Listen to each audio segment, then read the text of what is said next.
Chapter 15. Ordeal and Execution. As he spoke, one of the strangest-looking men I ever beheld entered the chapel at the door through which Carmilla had made her entrance and her exit.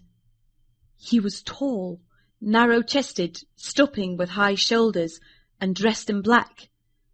His face was brown and dried in with deep furrows. He wore an oddly shaped hat with a broad leaf. His hair, long and grizzled, hung on his shoulders. He wore a pair of gold spectacles and walked slowly with an odd shambling gait, with his face sometimes turned up to the sky, and sometimes bowed down towards the ground, seemed to wear a perpetual smile.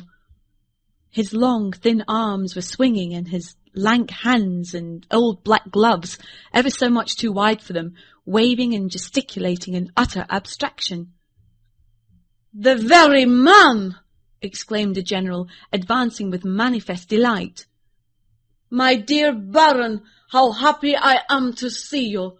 I had no hope of meeting you so soon." He signed to my father, who had by this time returned, and leading the fantastic old gentleman, who he called the Baron, to meet him. He introduced him formally, and they at once entered into earnest conversation. The stranger took a roll of paper from his pocket and spread it out on the worn surface of a tomb that stood by. He had a pencil case in his fingers, with which he traced imaginary lines from point to point on the paper, which, from their often glancing from it together at certain points of the building, I concluded to be a plan of the chapel. He accompanied what I may term his lecture with occasional readings from a dirty little book, whose yellow leaves were closely written over. They sauntered together down the side aisle, opposite to the spot where I was standing, conversing as they went.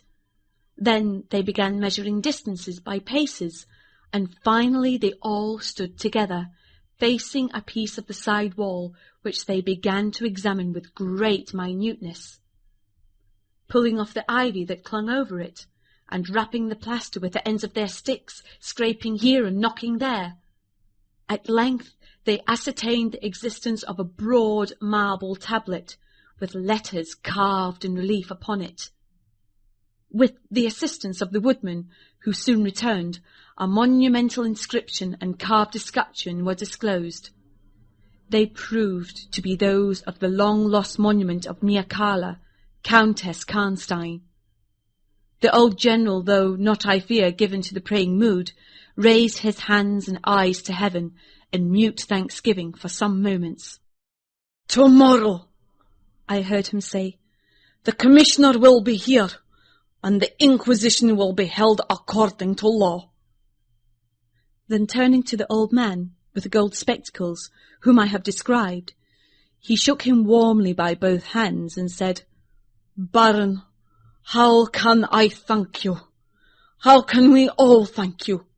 You will have delivered this region from a plague that has scourged its inhabitants for more than a century. The horrible enemy, thank God, is at last tracked." My father led the stranger aside, and the general followed. I know that he had led them out of hearing, that he might relate my case, and I saw them glance, often quickly at me, as the discussion proceeded.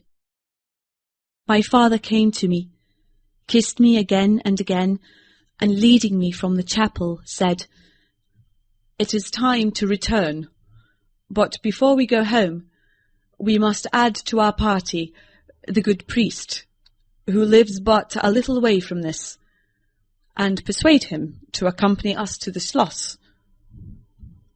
In this quest we were successful, and I was glad, being unspeakably fatigued when we reached home. But my satisfaction was changed to dismay on discovering that there were no tidings of Carmilla. Of the scene that had occurred in the ruined chapel, no explanation was offered to me, and it was clear that it was a secret which my father, for the present, determined to keep from me. The sinister absence of Carmilla made the remembrance of the scene more horrible to me. The arrangements for the night were singular 2 servants, and Madame were to sit up in my room that night, and the ecclesiastic with my father kept watch in the adjoining dressing-room. The priest had performed certain solemn rites that night, the purport of which I did not understand, any more than I comprehended the reason of this extraordinary precaution taken for my safety during sleep. I saw all clearly a few days later.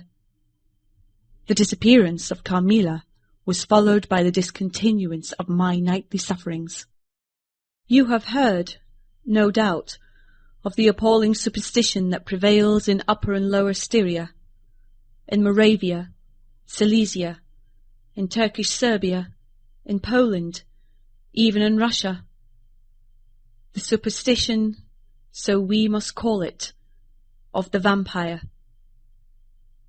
If human testimony, taken with every care and solemnity, judicially, before commissions innumerable, each consisting of many members, all chosen for integrity and intelligence, and constituting reports more voluminous, perhaps, than exist upon any one other class of cases, is worth anything, it is difficult to deny, or even to doubt, the existence of such a phenomenon as the vampire.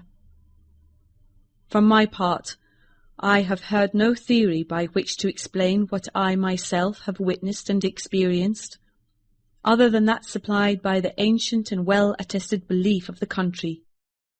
The grave of the Countess Mircalla was opened, and the General and my father recognized each his perfidious and beautiful guest in the face now disclosed to view.